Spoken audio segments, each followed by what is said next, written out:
People are dead. Welcome to the Style and Vibes podcast with me, Michaela. I'll be giving you the inside scoop on music, fashion, culture, and more from Caribbean celebrities and tastemakers across the globe, pushing our culture with authenticity and, of course, style and vibes. Welcome, family. Another edition of Style and Vibes. This is a bonus episode because I could not let a whole week go by without talking about Verzuz Clash, the first dancehall version with Bounty Killer versus Beenie Man, and it was a night to experience. If you haven't experienced it, make sure you guys go to Verzuz online or Verzuz TV Instagram, and you can view the entire show in its entirety on Instagram. But here today, I'm really just talking about how I felt. I know I shared some thoughts last week, and I've been sharing them for the last few weeks in terms of just tuning in. But what I had to discuss the importance of this moment for dancehall culture, brand Jamaica, everything like that, because I think it warranted a different conversation, its own episode, and I just couldn't wait to release this. So I hope you guys enjoy. Please share with me your thoughts as well. I definitely want to know how you thought the clash went. Did it bring you back? Was it nostalgic? There's plenty of tunes where them never even touch. But, you know, I'm going to share what I'm styling on and vibing to, but it's real quick. I'm just a style pan Jamaica and me have vibes pan dancer. So let's get right to it.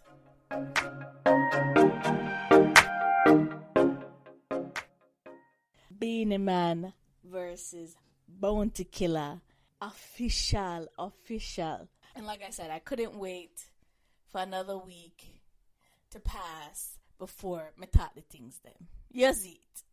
So, unless you were under a rock, Saturday, May 23rd, 2020, the two kings of dancehall meet on the internet for clash. Now, you and I both know, everybody will listen, Beenie Man and Bounty Killer have a history of clashing and warring with them one another. But they have always had a great camaraderie and brotherhood, especially, I would say, for the last few years. We've seen them perform together. We've seen them do this bit multiple times, and it just gets better and better. I know you guys are listening to the last podcast, and I initially said, we've seen this before. I think, and I thought, you know, Sean Paul and Vegas would have been a better matchup because we haven't seen them, and they both have so many hits, especially in the crossover arena. But this was so good. I was so wrong, and thank you for giving us this greatness. And I think I love the reasoning why. So not only did I watch the clash on Verzuz, but I also watched Swizz Beatz and Timbaland's commentary after to really understand why they went this route. And what I respect about their position, especially from Swizz Beatz' position, is he grew up in the Bronx, so he understands how much dancehall has really influenced hip hop, him as a DJ and a producer. And he had some DJs, some producers actually come on and DJs. So Clark Kent came on. Who else? Guru came on and kind of gave their commentary. Those are, you know, primarily hip hop guys. And I think a lot of producers really have a love and respect for dancehall culture, and it hasn't necessarily translated holistically. So this was kind of the opportunity to really understand and put it on a showcase and a platform. And not that it hasn't been on a platform. We've seen this with, you know, Red Bull, Culture Clash. We've seen, she's continuing to do his Soundclash every Sunday during this quarantine. And we have grown up in clash culture, right? So we understand, we've seen it, we've experienced it. And sometimes you don't kind of understand the importance and how relevant it is in its historical context. And understanding why it needed to be on this platform. So, of course, there are conversations, and even, Swizz kind of commented on some issues that people were kind of having about the showcase being on Verzuz versus a Caribbean platform. And we saw them do it with Digicel a couple weeks ago. They both did perform. It was in a different space, and it kind of went one after another. But like I said, we've seen this before, and we appreciate this. And I think what is different is because it's on a platform where it's not only Caribbean people or Jamaican people, it's kind of seen and publicized in a different light. So I think the recognition, the historical recognition that dancehall is really receiving and continuing to receive on a global scale. And you haven't seen them do this show internationally. You've never seen Beenie Man and Bounty Killer on an international stage. And I don't know if and when that will happen in the future and how it will go down. But this will definitely be the catalyst for that to potentially happen in the future. So big up to Timbaland and big up to Swizz Beatz for reaching out to the pioneers. And they said this isn't the last of it. So I like where this is going. I like how it started. And big up, Jamaica, big up. The Wi-Fi did nice. We had no interruption. A couple of glitches, but that was expected with 470,000 people in a building, which as I said.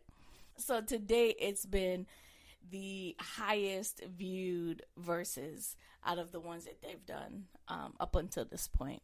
Which I'm proud of little island, little but to Talawa, we're just rolling and roping, and big up everyone else, all the West Indian community that really tuned in and just showed that love and respect as well. But this was such a win for Jamaica, win for dancehall, win for Beenie Man, win for Killer. Yeah, we see it. So, without going into who won, I had to make sure that I had all of my thoughts put down together to really talk about, why this was important. And this is not going to be a play-by-play of who did what. I kind of lost count. I had a checklist ready to go song for song, but it kind of got lost in the culture, really. Like, it just, if you watch it, and if you haven't watched it, please go back and watch it. The link to the whole show will be in the show notes in case you haven't seen it. So make sure, and if you've watched it, go back and watch it a second time. I woke up and this morning, I watched it last night live, and I watched it a second time this morning, and it's a completely different experience. So last night I went to bed and I'm like, I think Beenie Man take that in up. But then when I watch it the second time, I said, no man, Bounty Killer take it because the energy way I give. And when them start like really clutching at the clash, energy did sweet and nice. So before we get into like my thoughts and my commentary, just know that, so this was actually released in terms of announcements earlier this week. So it wasn't like a long drawn out promotional thing either. So, the first thing we were worried about in terms of just the execution of it, we was like, oh no, we need to make sure. We've seen Teddy Riley. We didn't want to have no Teddy Riley situation. We wanted to make sure that everyone could view. I was personally worried about whether enough people will be able to view, whether them have them Instagram connect, to make sure say, the thing not itch. You see what I say? So I posted on my personal Facebook page. I posted a few rules for proper shellings, So I'm gonna read them too, no? Right? Alright.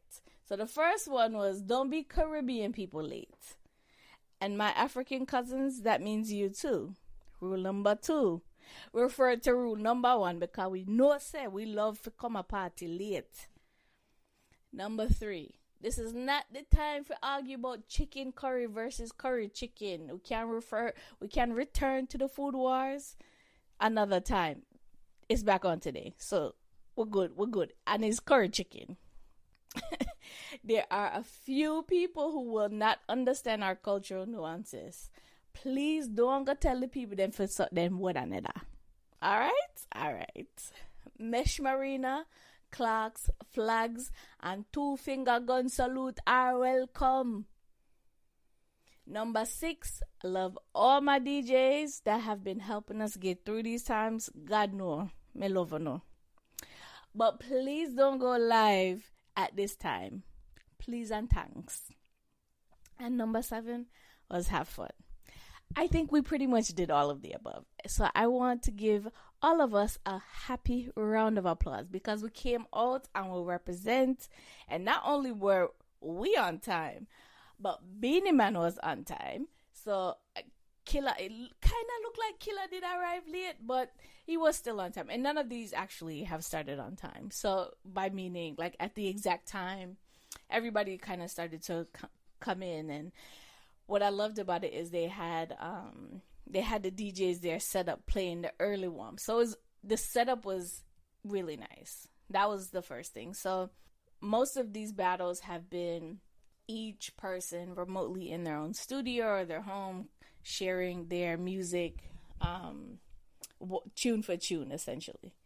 What was different about this is both DJs, and by DJ I mean Bounty Killer and Beenie Man, they were in the same space. So it looked like they rented out a studio and they had DJs in the back playing. So Beenie Man had his DJ and Bounty Killer had his DJ. I believe it was Kurt Riley and Richie B, but I'm not 100% certain at the time of this recording. If I find the notes, I will correct myself. So they were doing the early warm. And if you ever been to a dancehall party, you know, so the early warm is when you're getting ready, you're coming in, you get your drinks, you kind of find your spot, and you just listen to the music. You know, you're not bust a dance yet. You just warm up the thing. That's how we call it. Early warm. Right. So me go so boom. So maybe about 20 minutes of playing the early warm. You see the two DJs, them come in and them introduce them one another. And when they start with the Jamaican national anthem, be sure everybody in that living room just stand up with pride.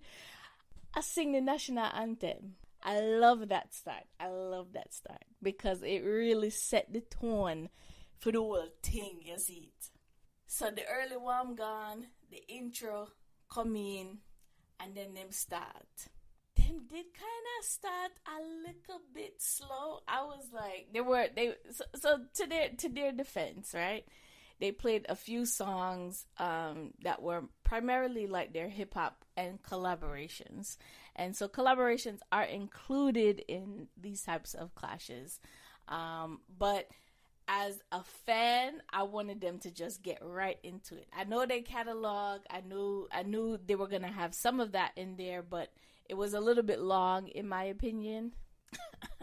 But when Babylon reached, so the police came, apparently, and it was live on video.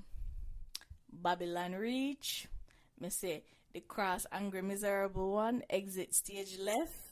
And Beenie Man said, "You really want to be that guy?" It was insane. So apparently, Jamaica's technically still on lockdown. So I don't know what the issue was, but they kind of cleared it out. But of course, them not just leave and the energy not there. So it was almost like the police them arriving kind of up the energy after that, because after that, so to settle the crowd, right? So you don't know when police arrive, then you have to settle the crowd with a little thing. So Beenie Man just cutting a murderer. This is a war to all the ghetto youth. Yo, play Smashdown. But then Bounty Killer counteract Will look into me eyes. Tell me what you see. Forward mashup. So after that, they kind of this is when the clash get really nice now. When them coming at the showtime rhythm and them just start toast with them, go back and forth with them, what another. It's sweet. That was when the bashment did a bubble. And then them just rinse off the tune, rinse off the tune, rinse off the tune. And it was so good to see the interaction between the two of them. They were dancing.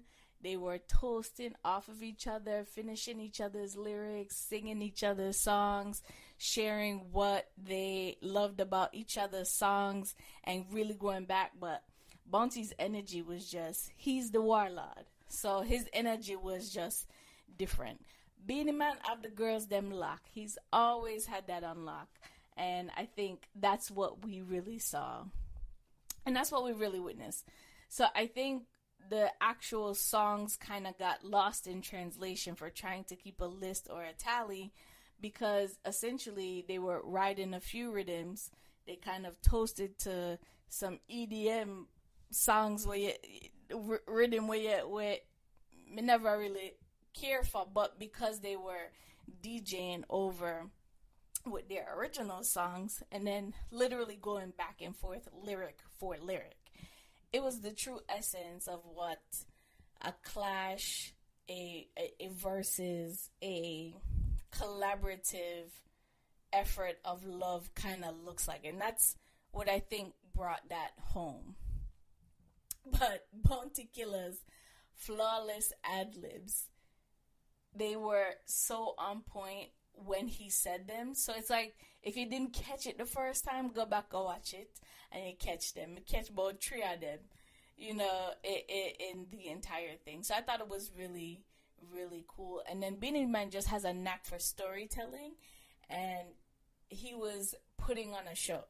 He was sharing, how he felt at the time of certain things that were happening, and it really added to the story.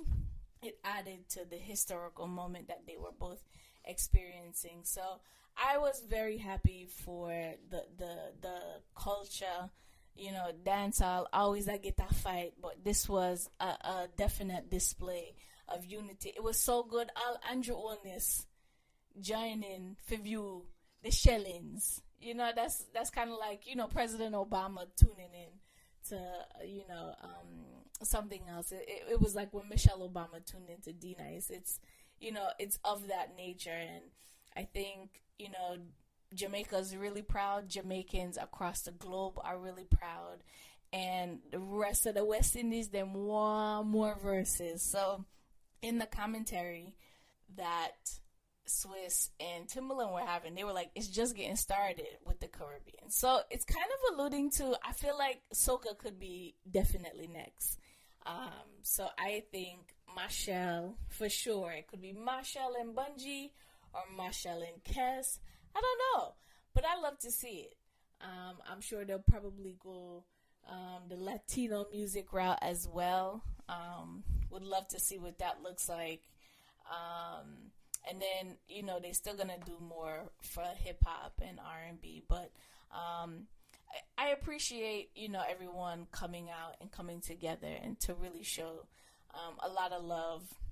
And on a quick pandememes them, oh my gosh, there are just too many to share. So visually, if you want to see them, go to styleandvibes.com. You can see all the memes I'm sharing, how people get dressed up to come to the clash in that living room. It was just an entire total experience that I can't wait to have again. So thank you very much. And until next time, Leah Tommy Peeps. Thanks for listening to the latest episode of the Style and Vibes podcast. If you like what you hear, and I know you do, share it with your friends and family. If you want more, make sure you visit styleandvibes.com and follow us on our social channels, Twitter and Instagram @Style and Vibes. Until next time, Leah Tommy Peeps.